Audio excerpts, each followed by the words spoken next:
Now that we are recording the Skills Equity Policies in the States webinar, I'll turn you over to our State Policy Director, Brian Wilson, and we can get started. Hello, everybody. It's Brian Wilson, State Policy Director with National Skills Coalition. We're a nonprofit based in Washington, D.C. We advocate for and help develop state and federal policies to increase the middle skills of America's workforce. Pleased to welcome you to today's webinar on skill equity policies in the states. Next slide, please. Skill equity policies are state-level policies that expand equitable access to middle skill training, credentials, and careers, particularly for those who have faced barriers to economic opportunity.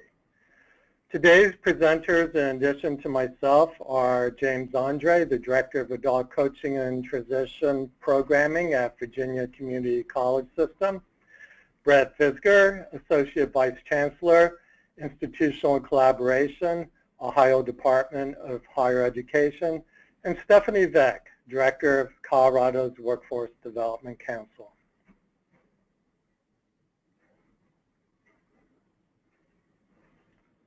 Next slide, please. The National Skills Coalition has developed a set of state policies aimed at expanding equitable access to middle skill training.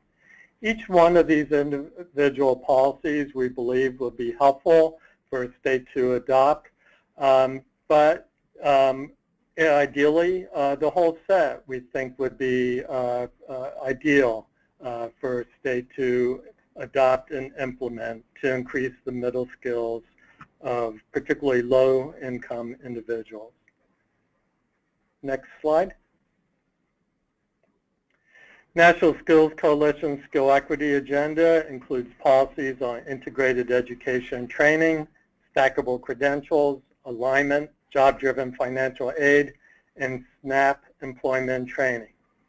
NSC has developed toolkits that provide resources, including model legislation for policymakers and advocates to advance the skills equity agenda in their state, and scans of all 50 states and the District of Columbia to ascertain whether states and the district have the policies in place to expand access to skills.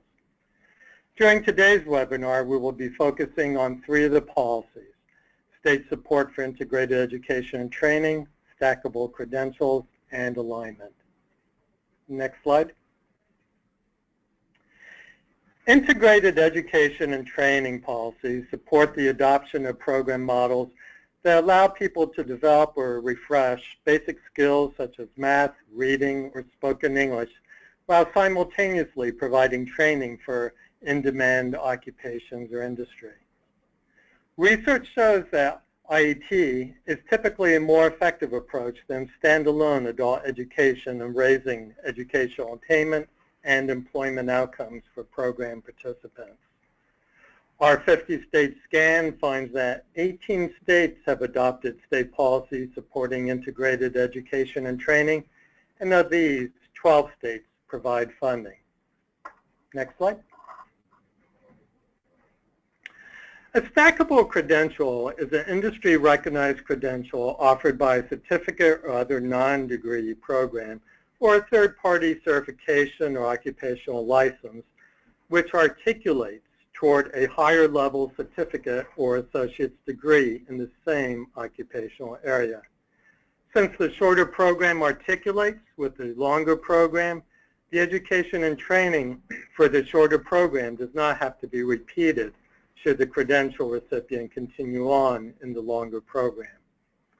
Our 50-state scan finds that there are 19 states with stackable credential policies in place. 17 of these states provide funding, and 10 of these states require post-secondary institutions to offer stackable credentials. Next slide. Alignment policies combine the central elements that provide a pathway for low-income, low-skilled adults to attain post-secondary credentials and higher levels of employment. By aligning all the elements in a single policy, States can better ensure that individuals receive a comprehensive array of services and that the services complement one another.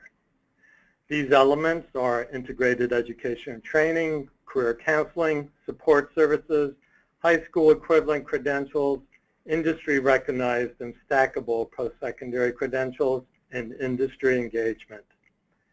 Individuals need not take part in all the pathway elements offered by an alignment policy, only the elements they need. National Skills Coalition's 50-state scan finds that there are 12 states with alignment policies in place, 2 states require alignment, and all 12 provide funding to support alignment. Next slide, please. In today's webinars, we're going to have examples of skill equity policies from 3 states. James Andre is going to talk about Plugged-in Virginia, a integrated education and training state policy. Brad Fisker is going to talk about Ohio's stackable credential policies. And Stephanie Vex is going to talk about Colorado's career pathways, a state alignment policy. With that overview and introduction, I'm now going to turn it over to Jim Andre. Thank you, Brian. I'm glad to be here today to represent Virginia in its discussion of integrated education and training. Shortly after the Governor's Task Force met in 2008 and released its strategic plan for building Virginia's career pathways system, the Governor's Innovation Fund funded the development and piloting of a career pathways bridge program that focused on integrated education and sector strategies. From that initiative, Plugged-in Virginia was born in 2009. Since then, Plugged-in Virginia has continued to grow and is the recognized career pathways bridge program at the state level for providing integrated education and training for low-skilled, low-wage adults and out-of-school youth.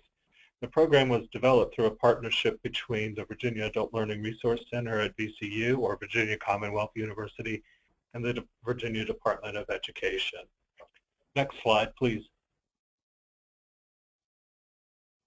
The model is built upon an IET framework of providing contextualized basic skills instruction along with industry training, digital literacy, soft skills instruction, and career coaching. The industry training and the contextualized instruction is driven by industry needs in the region and substantiated by labor market information and employer input.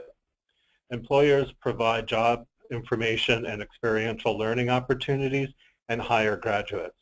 Often they contribute to the development of the curriculum and sometimes even teach classes. Originally, Plugged-in Virginia served only those students who were testing at an adult secondary level for NRS, but in order to build a true career pathways program, we have extended the model to 2 additional levels, to the intermediate and literacy levels. However, because the literacy level focuses on job readiness and advancement to the intermediate level, it does not have a training component and therefore is not included in our IET model. Next slide, please. Completers are identified as students who earn at least 1 industry credential, but other outcomes include those from the following list.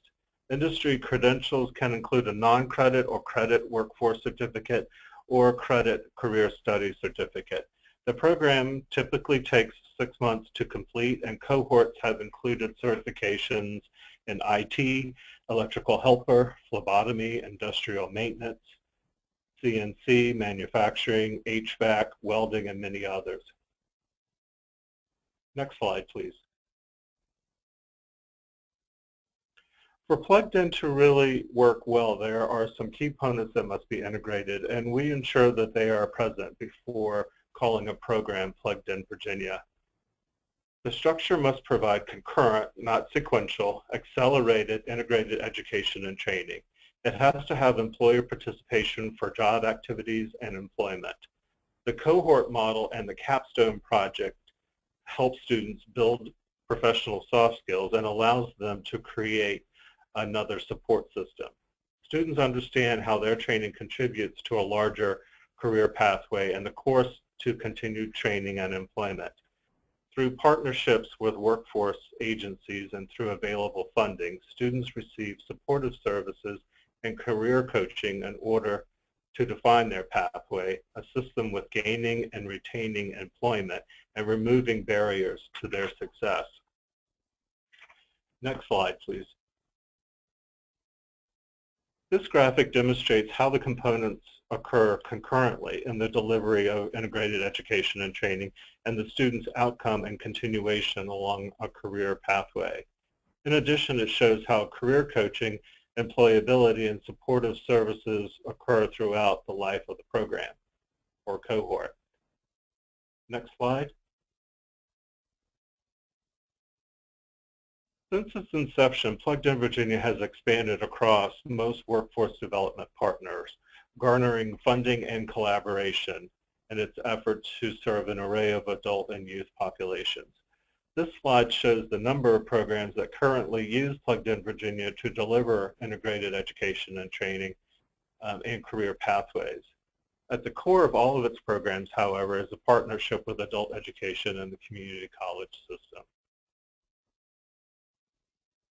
Next slide, please.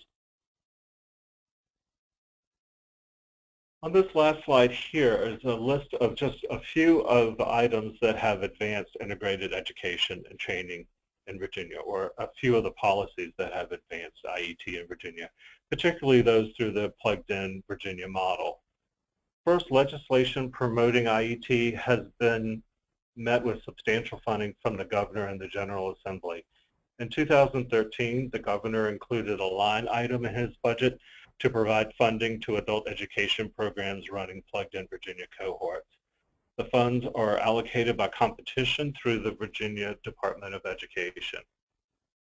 Last year, the General Assembly passed Senate Bill 576, establishing Virginia's new Economy Workforce Credentials Grant, which provides unprecedented funding to support non-credit workforce training, leading to industry credentials that are in demand regionally.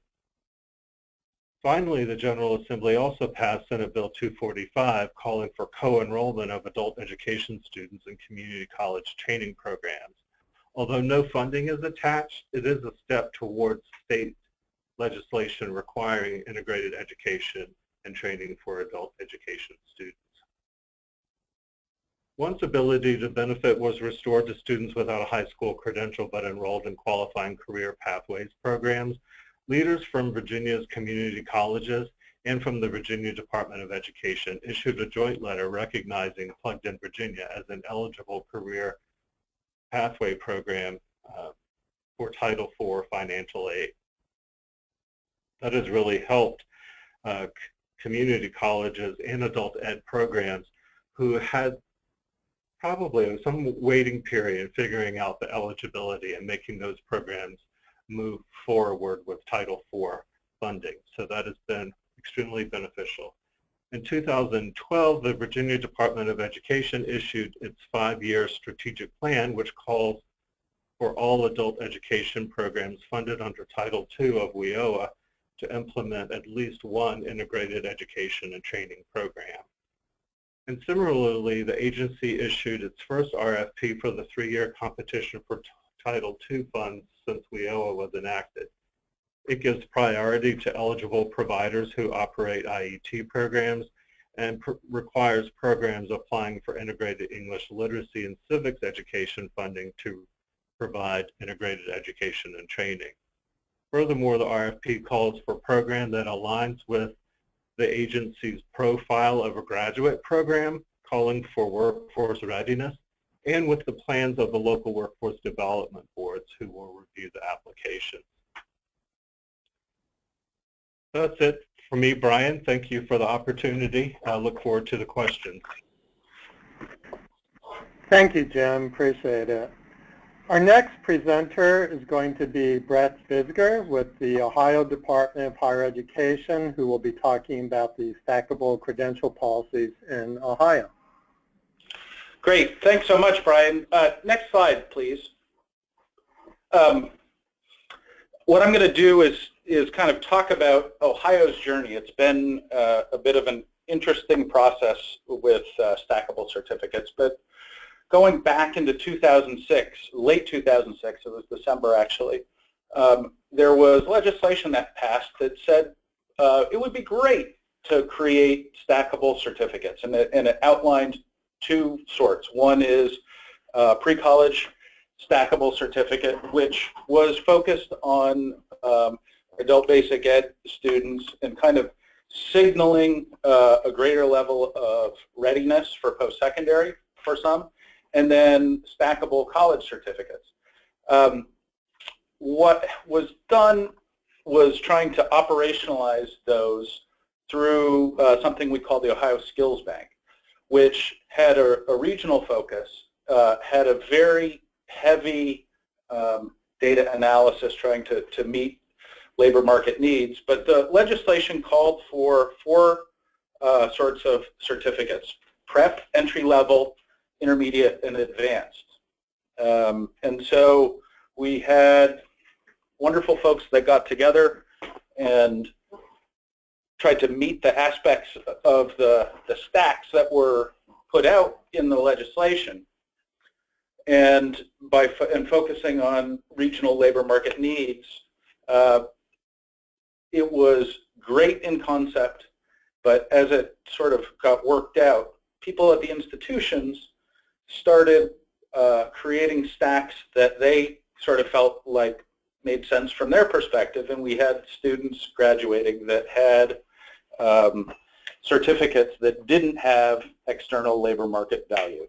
So the stackable portion of the skills bank got shelved on the back burner. You can go to the next slide.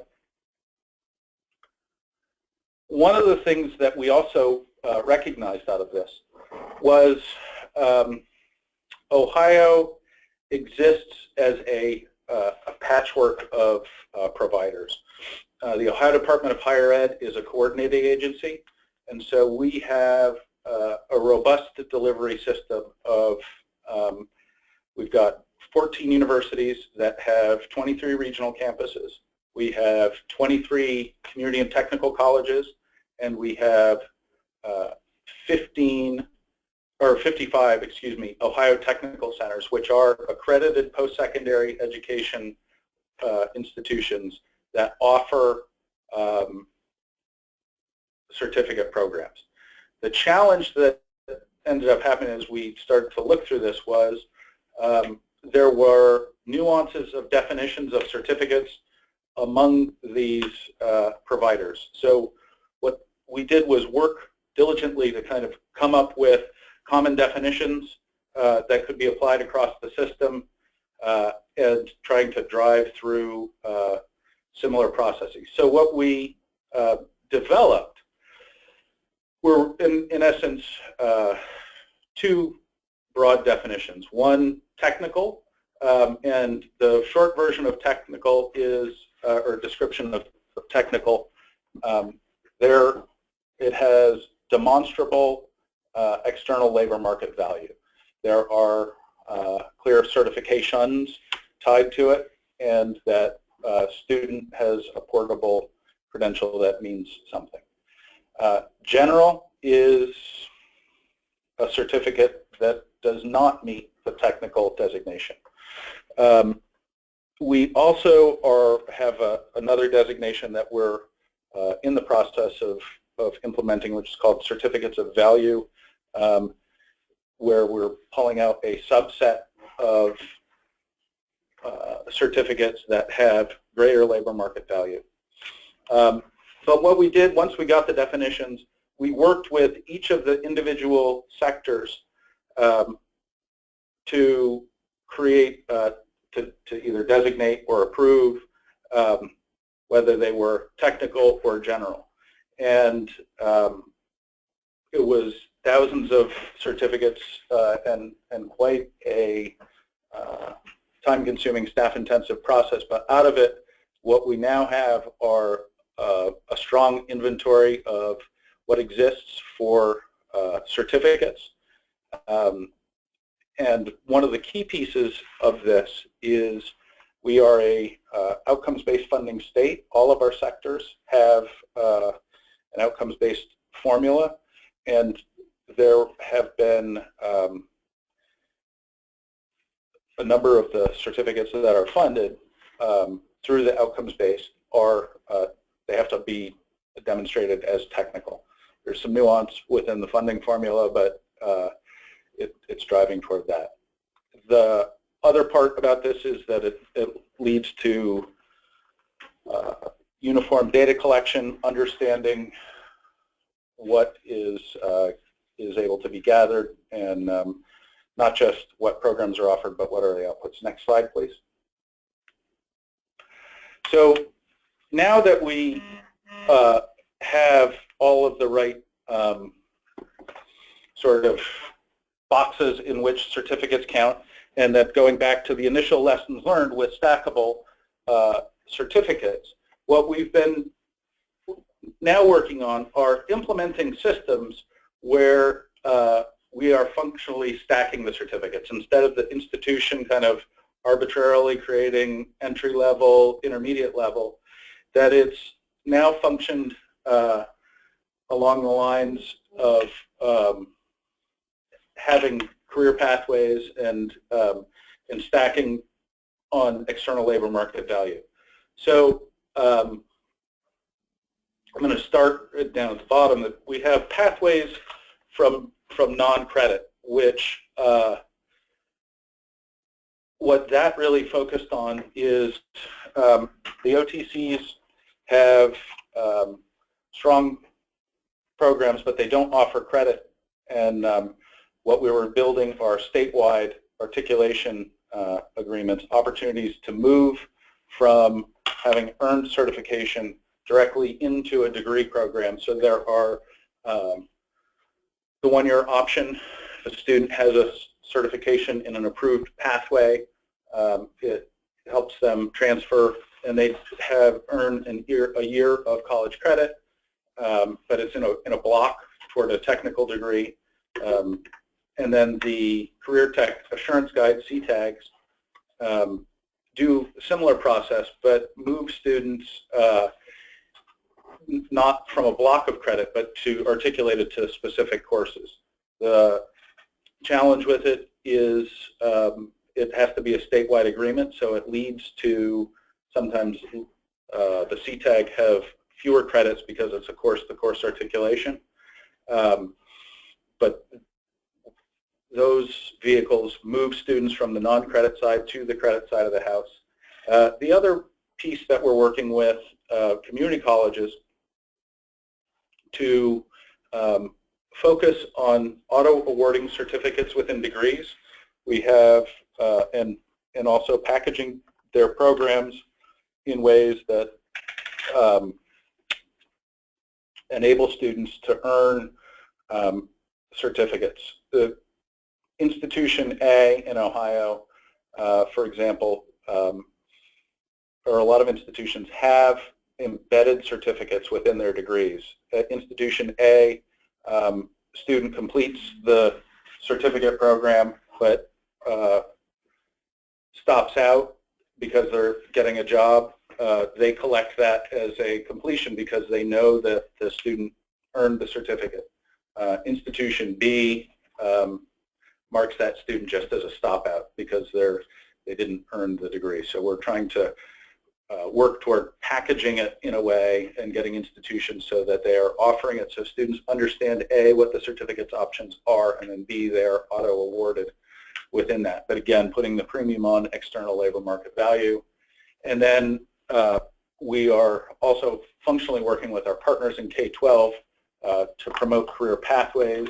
We have very robust systems to move from K-12 CTE programs into post-secondary and having pathways to credit for those. So all of these pieces have come together in the past few years to really offer lots of opportunities for students in the certificate space, but ensuring that A, those certificates really do have labor market value, and B, it's clear how they lead to degrees. So thank you so much for the opportunity, Brian. And back to you. Thank you, Brett. Our third and final presenter is Stephanie Veck with Colorado's Workforce Development Council, who will talk about how Colorado has really developed a series of policies that help align pathways for low-skill individuals. Thank you, Brian. Thank you, National Skills Coalition, for inviting us to share Colorado's efforts. I'm really going to focus on the broad state frameworks and then try to touch on the various pieces of legislation that have enabled and helped us with either policy or legislation along the way. First slide. So to start with, we really had to understand what the challenge was that we were trying to solve. In Colorado, for every 100 ninth graders, approximately 23 will graduate from high school on time, complete an associate's degree or a bachelor's degree within 150% of time, and 18 of them will enter the Colorado workforce immediately after college. We know that there are a lot of factors that impact those numbers. About 1% go to the military, some take longer to graduate from high school or college, some take time off between the steps, and some go back for higher education specialties. But a large majority, and for us more commonly minorities and lower income students, never complete the traditional education pathway of high school to college to career. That tells us that although the system works fine for about 20 to 25% students, it is not working for the majority of our population. Many of these individuals are successful, but only because they figure it out on their own, or they are lucky enough to find a mentor or other support. We can't rely on luck, and we can't let people fall through the cracks. We need more options with clear pathways, and we must and have begun to serve students better, but we also know that 58% of our middle-skilled workforce in 2030, which will require some sort of a post-secondary degree or credential, is already out of school. We must focus on opportunity use, adult basic education, and adults who are underemployed or unemployed. Next slide.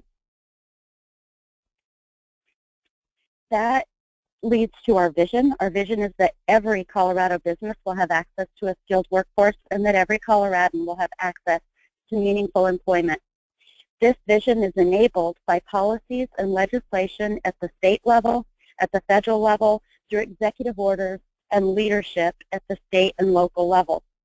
I've listed here several pieces of legislation. I want to stress that prior to the legislation that really focused on starting to build an education system that worked with business to help people graduate not only with a good education, but with the credentials and the skills and the competencies that they need to get on a path to the middle class and higher, that we must focus on alignment and collaboration of all of the systems of education, workforce, higher education, industry, all collaborating together. Prior to that, Colorado had passed a series of education legislation that enabled and supported great policies such as dual enrollment and concurrent enrollment. With our concurrent enrollment, it allows high school students to get college credit while still in high school at little to no cost to themselves. With dual enrollment, they can get on advanced pathways and get high school credit for advanced courses at a fraction of the cost that will cost when they go to college. We also have many pieces of legislation that have allowed us, and especially a strong partnership between our community college system and our state colleges, to develop articulation agreements for general transfer credits from all community colleges to all state colleges, and to ensure that coursework that are in that general transfer track will be credited when they go to the four-year college of their choice. So all of that, I want to stress, laid the foundation for the legislation that we have implemented over the last several years, and that I really want to talk about because I think it is the framework that has allowed us to start to build a truly industry-led talent development system in Colorado. In 2013, House Bill 1165 charged the community college system with creating a manufacturing career pathway. At the same time, the Colorado Workforce Development Council, along with the Department of Labor and Economic Development and local workforce and economic development partners, were launching with industry many manufacturing sector partnerships across the state. We chose to align that work and work collaboratively, even though the policy didn't tell us we had to. In 2014, Senate Bill 14205, which really is laid out in the next series of slides that I will cover, enabled us to continue the work we had been doing, but it crystallized it with legislation which resulted in our annual talent pipeline report, which I have a link to at the end of the slides. And in 2000, it also resulted in workforce packages of bills for 15 and 16, as well as a series of policy and efforts that came together not only because of this legislation, but also because of the governor and cabinet members from 10 different state agencies that work together through the Workforce and Education Cabinet Work Group, collaborating and realizing that we need to have shared goals. And at the end of the day, it doesn't really matter what we do as the state if we aren't empowering and enabling our local partners to make a difference on the ground, and if we aren't ensuring that all of our education and workforce systems are industry-led so everyone has the best chance of getting a good job when they complete their credential. Next slide. This is a simple infographic that was created to explain the work of the Colorado Workforce Development Council. We are a governor-appointed industry-led council. We are a coalition of state agencies and local system partners, as well as nonprofits and industry-led groups. Our goal is to ensure that industry, through trade associations, our key industry networks, and individual businesses, but primarily through our regional industry-led sector partnerships, are providing the priorities, opportunities, challenges, and information that is informing the policy standards and metrics that we use to drive our education and training agenda forward. We implement this through our cross-agency coalition through career pathways. Our career pathways system has existed for a long time, especially within the CTE pathways of the community college system. And we have, rather than going outside of that system, we have chosen to recognize that that bridge that we have with CTE programs in high schools, that bridge to CTE programs in community colleges and vocational schools, is the foundational piece that we need to build on the career ladders that they had already built within their career clusters and expand our career pathways into as early as junior high and all the way through bachelor's degrees and eventually higher. By doing this, we will reach our vision and the recognition that it is a process of continuous improvement. Will never be done, but we have to look at the root of the problem, engage business, develop collective solutions, and constantly improve. Next slide. The state's role in career pathways is really to, as I said earlier, make sure that we are providing a state-level framework that aligns programs and resources, that makes it easier for each partner at the local level, whether it's one of our 178 different local school districts or one of our 15 different community colleges, multiple four-year colleges and universities, or any of our 20 local area workforce areas, that they all have access to the same information in a consistent way, and that we are working with them to identify barriers to alignment, to try to remove those barriers, and identify policy and legislation that may be needed to address those. My last slide on the deck will give give a lot of information for access to the details through how all of this works. The regional and local role is very important, and I don't want to let go of that. I am going to talk about some very specific examples of how this is playing out. But it must be a local-state partnership. It must be state agencies, systems such as the Colorado Community College System and our workforce system, collaborating and working together with mutual respect from the local partners as well as the state, and with the locals utilizing the customized framework, but leveraging them and customizing them for their own needs and sharing their lessons learned and best practices so we can constantly improve, update, and scale. We know that the work really does happen on the ground in communities, and our role is to enable that to happen. The next slide talks about leveraging policy and partnerships, and this is where I really want to give you some specific examples of how this work is playing out. Through the bullets on the slide, you will see that we have some key elements that fit into the framework that Brian talked about in the very beginning. But what this looks like when it plays out is we had that legislation in 2013 that really charged the community college system alone to do the work. They reached out to partners, and we all collectively collaborated and helped them do that work. In 2014, Senate Bill 205 required the Colorado Workforce Development Council to utilize our coalition of agencies to create the annual talent pipeline report with a set of recommendations each year. Through that coalition and collaboration, we have the 2 years of workforce development packages came out, and one of the critical ones related to integrated education is the career pathways legislation, which charges us with the coordination of all of the different parts of the system, whether it's K-12, community college, higher four-year colleges and universities, human services, Department of Corrections, all of the different partners, SNAP, ENT, bringing them all together to have a true integrated career pathway system. We're required to create one career pathway the first year and 2 each year after. The first year we worked on the IT career pathway. Through that, several paths were recognized that require less than a college degree, and with a GED or a high school diploma and short-term training, we can get people on a path to really good jobs in IT, and we can help address the middle skills IT shortage in the state.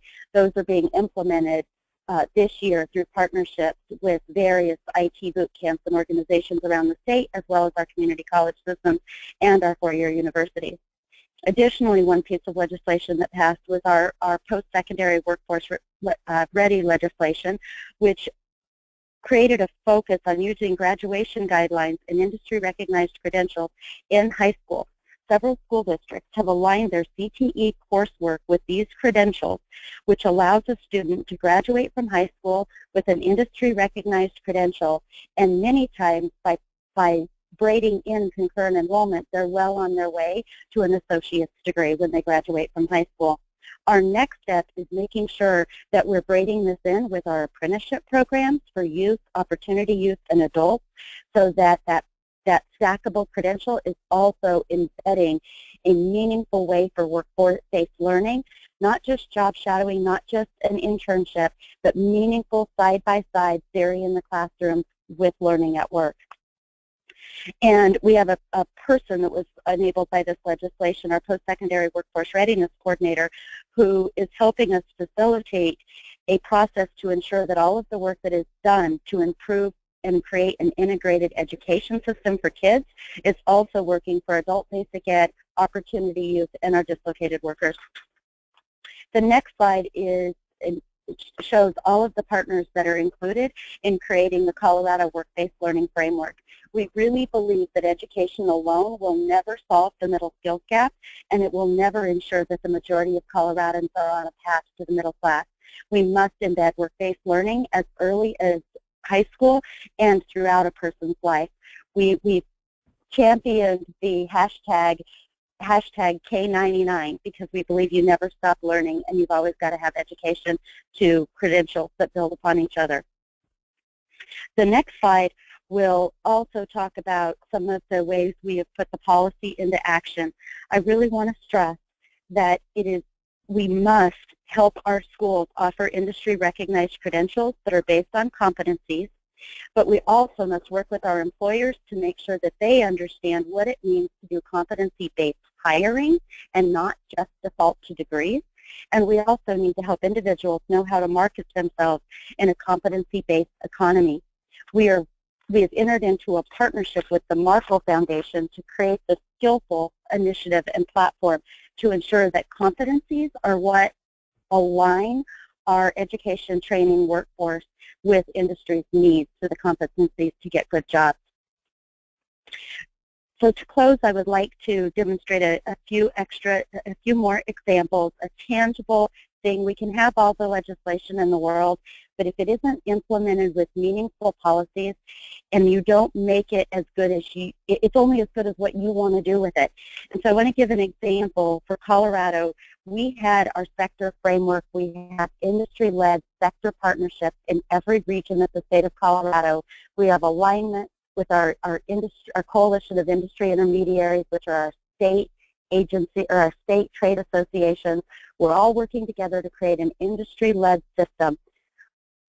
But there are still built-in requirements of our education partners that make them think that engaging with these sector partnerships that are willing to help them and work with them isn't acceptable.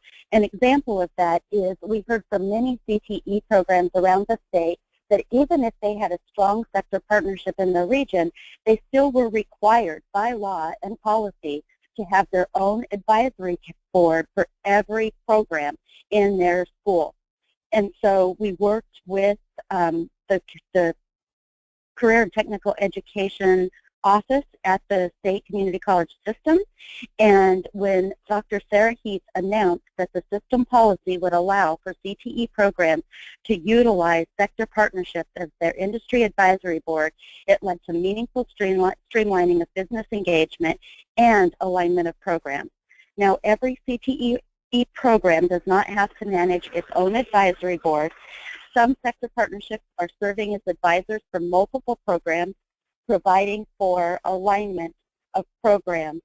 Schools are happy, businesses are happy, and students are being served better.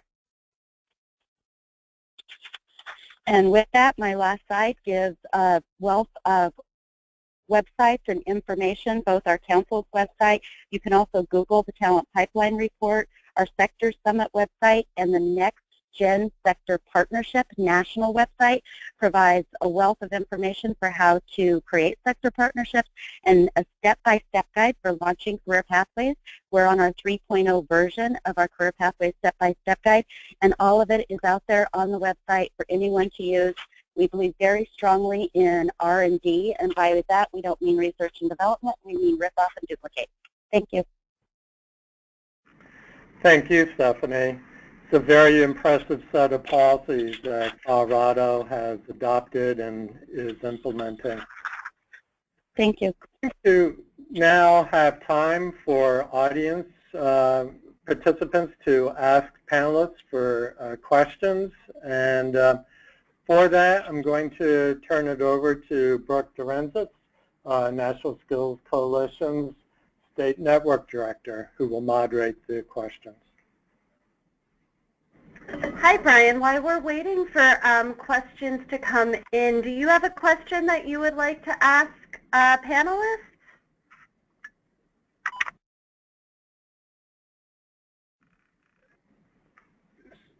So Colorado really emphasizes using the sector partnerships as part of the industry validation of the programs that are being developed. I'd like to hear a little more from both Jim and Brett about how in their states they ensure that there's industry validation of the programs. Sure. This is Brett. I'm happy to fill in. So we worked with our partners at the Ohio Department of Education, and we started with a list of all the certificates that we had, both in K-12 and in higher ed. And as our initial check, we took the titles of those certificates and did a data match with our centralized state job base, which is Ohio Means Jobs. It's on a monster backbone. And if that certificate got a hit as being an Ohio-based job that had a requirement was listed in as a job, it went onto the approved list. The second bit that we built into it, though, is recognizing that there are a whole host of opportunities that could work that wouldn't hit through that. So we created on the post-secondary side an opportunity for institutions to demonstrate labor market connection. So they, as they were seeking the certificate designation process, they could petition and ask us if, by demonstrating external labor market value, they could do that in a variety of ways, whether demonstrating there's a sectoral partnership. We have one in the Lima region that is a manufacturing partnership that they created regional certificates to focus on. They were able to demonstrate that there was labor market value because of that group. And then we have other vehicles for institutions to seek designation, so they could do it through a variety of letters and support from multiple employers, not just single one. So it was a multi-tiered process that was entirely driven by the business sector, or demonstration by the business sector of value. Thank you, Brett. Jim, do you want to say a few more words about how in Virginia you ensure industry validation? Sure, I'll be happy to. For the Plugged In Virginia program, that model requires employer participation, and so we ask participants, particularly if they are applying for state-level funding, to identify their employer partner and to verify that there are jobs available in that particular industry. As I indicated in the presentation, many times the employer participates by providing job activities and contributes to the development of the curriculum. But we also kind of have set the expectation that they will interview graduates of the program and offer them jobs if jobs are available, and many times they are. The second part of it is, and I mentioned it just briefly in the last slide of my presentation, was the Workforce Credentials Grant. That program came about to identify a number of gaps, like skills gap, the affordability gap, and the interest gap among our students and our workforce. But there was another area which we had hoped to address, and that was the competitiveness gap in Virginia. That kind of process led us to two things. The first one is, in order for a credential to be eligible for funding, and this funding can provide up to 2/3 of the funding of the cost of training for a student, but in order for that credential to be eligible, it has to be substantiated with labor market information and an application from the community college that there is a need for that credential, which will lead to available jobs. So they have to prove that it's an in-demand credential, and we ask them to substantiate that through employer verification before it's added to the list and eligible for funding. The other piece of that is because there is only 2/3 of the funding available for it, many instances employers will be willing to participate in funding that third piece for their employees, particularly in the instance in which they are moving their employees through a career pathway or want them to obtain stackable credentials. Okay, thank you, Jim. Brooke, do we have some questions submitted yet? We do. So one question is whether panelists can address what types of support services are offered to make sure that students and adults with high barriers have access to and can persist within career pathways and some of these other programs that are being discussed. So panelists, I turn it over to you to weigh in on how your programs relate to support services.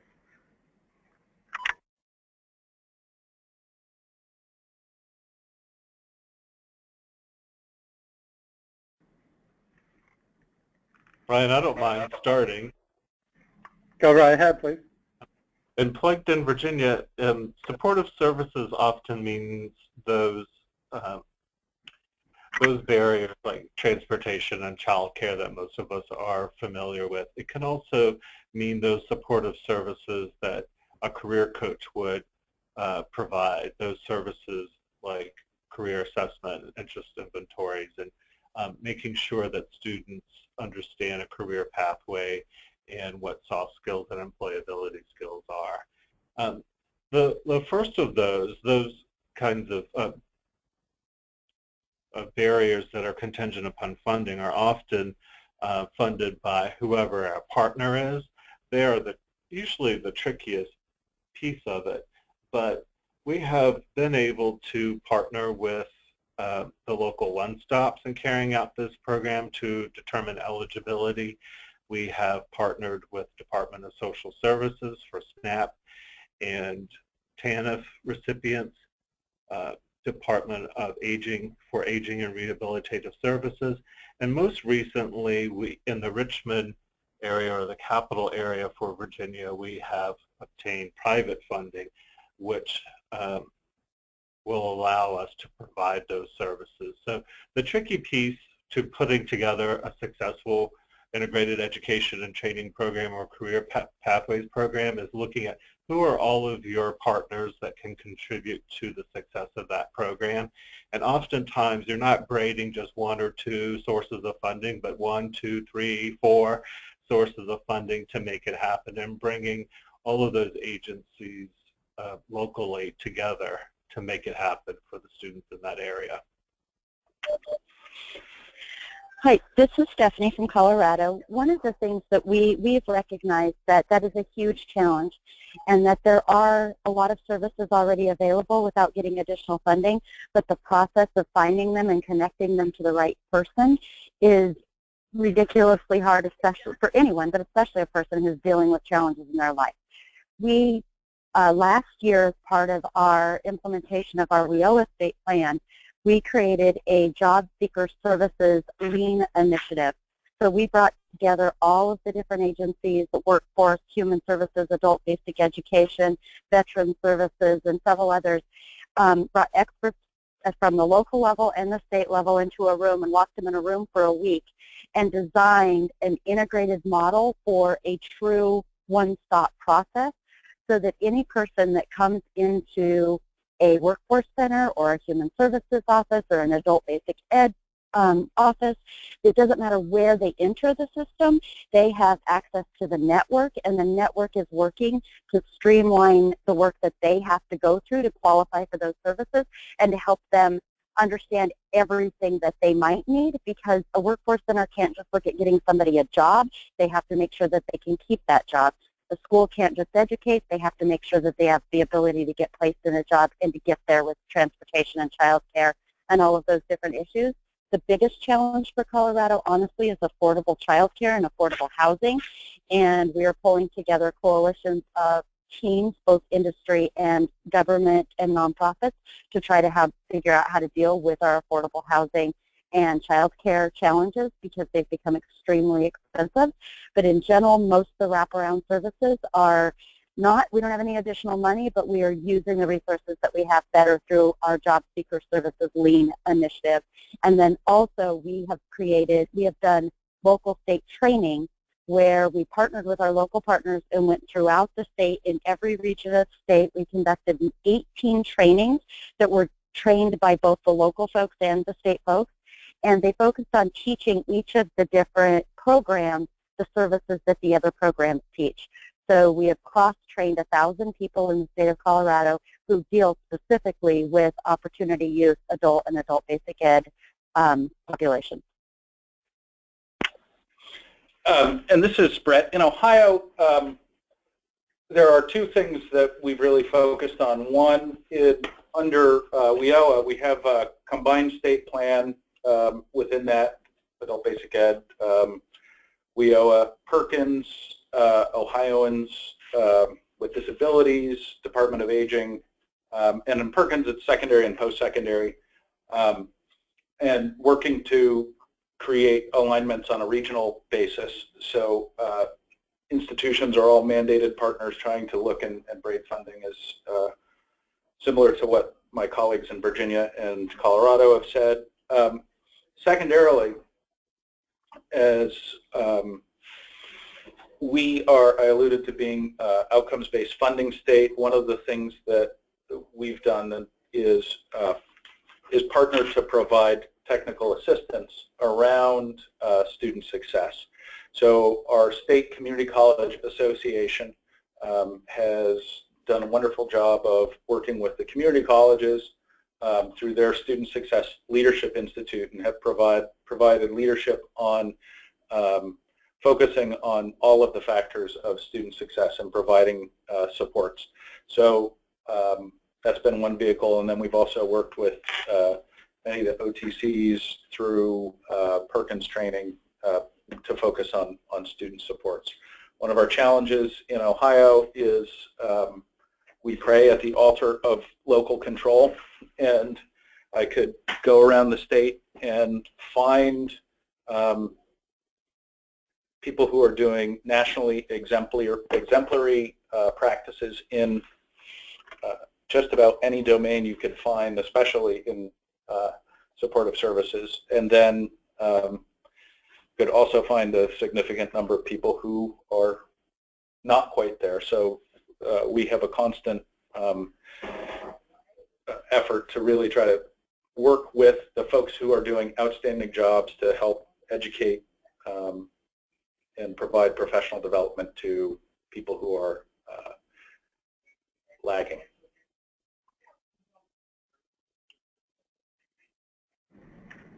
Thank you. We have another question here about the role that adult education can play in some of the policies that we're hearing about today. Brian, I think maybe this question can start with you, and then if the panelists have additional thoughts to offer. So specifically, Brian, do you want to address the role that is played by adult education agencies or partners in some of these policies, and I guess integrated education and training, maybe some examples seen from the state scan on the role that adult ed plays? Certainly. So in order to truly provide pathways for low-skill individuals, particularly adults, it begins with adult education. And in order for adult education programs to be effective, typically, not in every case, but typically they must be integrated with actual vocational training, and so that individuals obtain vocational skills at the same time that they are enhancing their basic skills. And not only obtain vocational skills, but have training that actually provides them with college credit that is stackable towards college certificates and degrees. So adult education really is the foundation stone to provide pathways for low-skilled adults, and constructing those programs in a way that effectively provide a starting place to pathways for adult learners.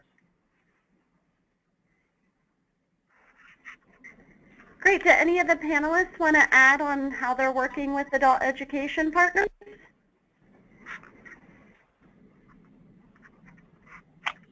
This is Brett. I could talk a little bit about Ohio.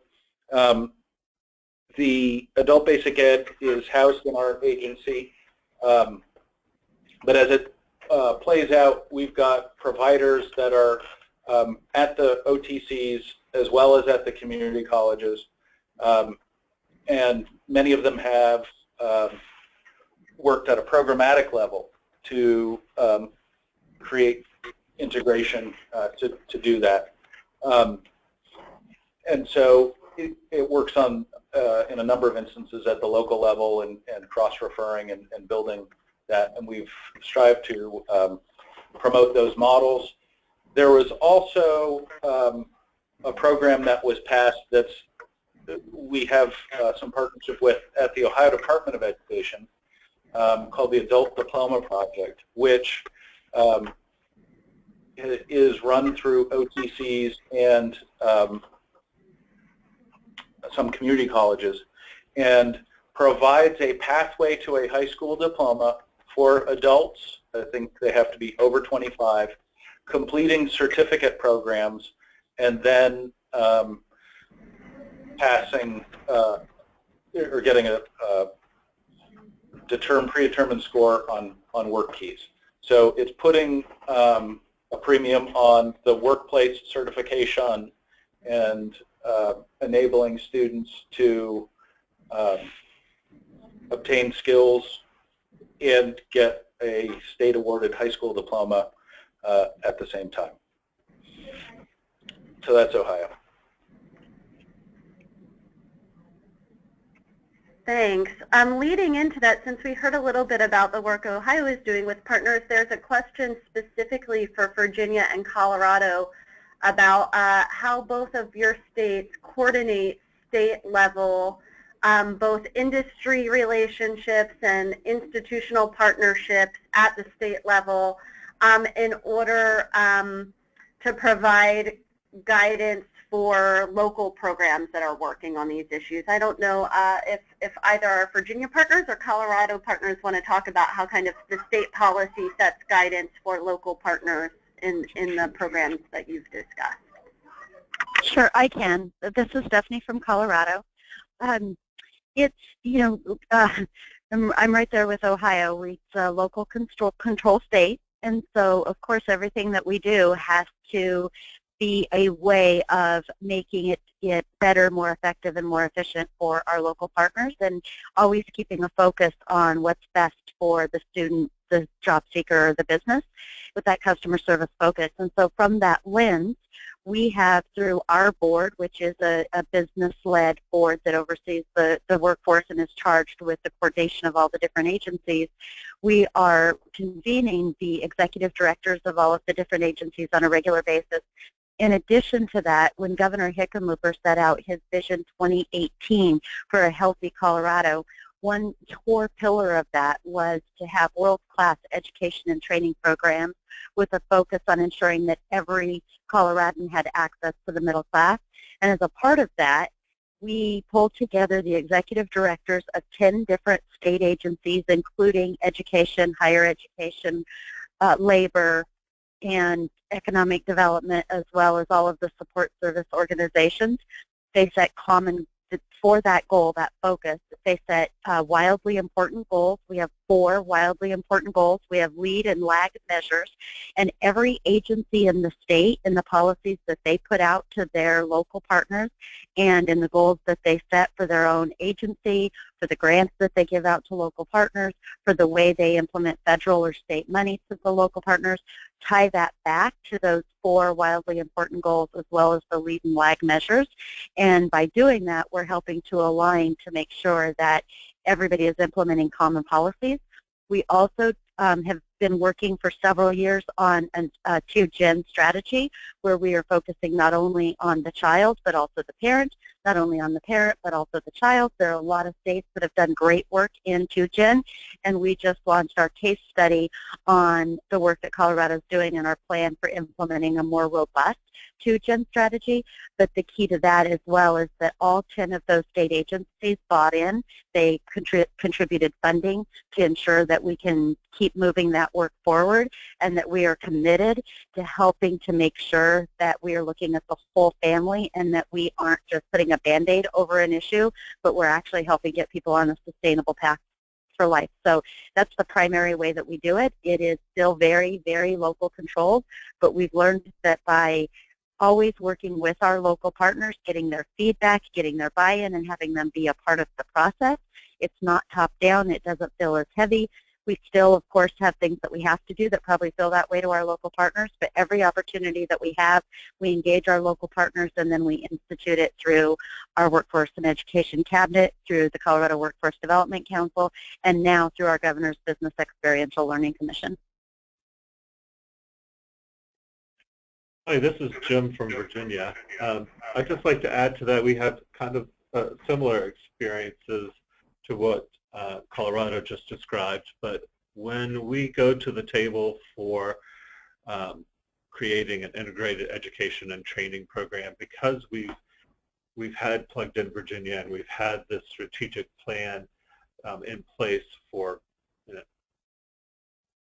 going on 10 years, I think there is a certain recognition of the program and its value. So when the Department of Aging and Rehabilitative Services recently received its grant to provide plugged-in cohorts for individuals with disabilities, at that planning session from the get-go, as soon as that award, even in the grant planning, but as soon as the award was made, then you see our agencies present to do that program planning and carry out the programming that will be necessary for those students to be successful. And so I think in the graphic that I showed during the presentation, that core group of workforce agencies and service agencies are very well aware of Plugged In Virginia, so it's taken some time to get there, but they're aware of it and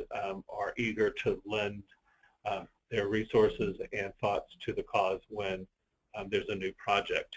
As far as employers goes, that's a little trickier because employer participation, we really want that to happen locally or regionally. And so here at the state office, we do advocate for that through how we handle the distribution of funds. In some instances, I just spoke about the Workforce Credentials Grant and how we have required that employers be aware of those credentials that are in demand before an application will be considered to be added to that list for funding.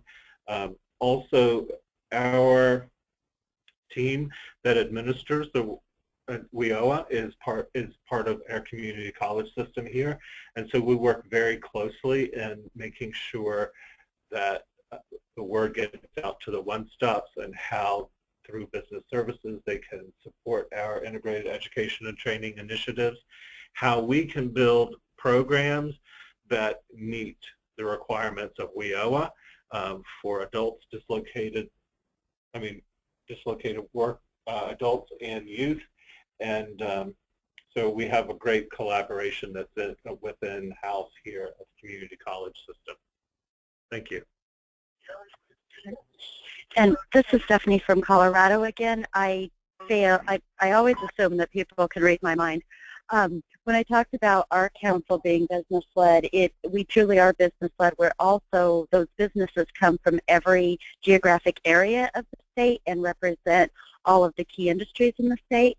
The Bell Commission that I mentioned is 14 CEOs from some of the most active companies in the state related to participating in our education system.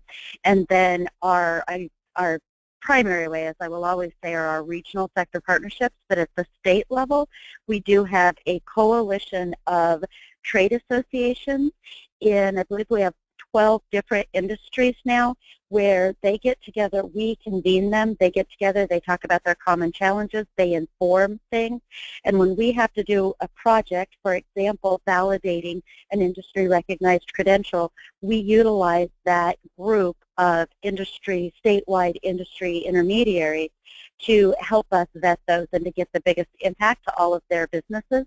So between our regional sector partnerships and our statewide industry intermediaries, we have access to thousands of businesses all over the state, and we use all of them anytime we have to make a decision on policy or in adapting certain credentials or anything that might impact their specific industry or their region of the state. That's great.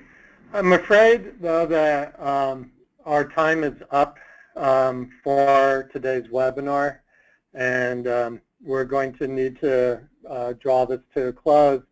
I'd like to, again, thank our three panelists for their presentations. They're excellent. Really appreciate you sharing the great work that you're doing in your states. And I'd like to thank our audience for joining us today and wish everyone a good day. Thank you. Thank you, Brian. Thank you. Thank you.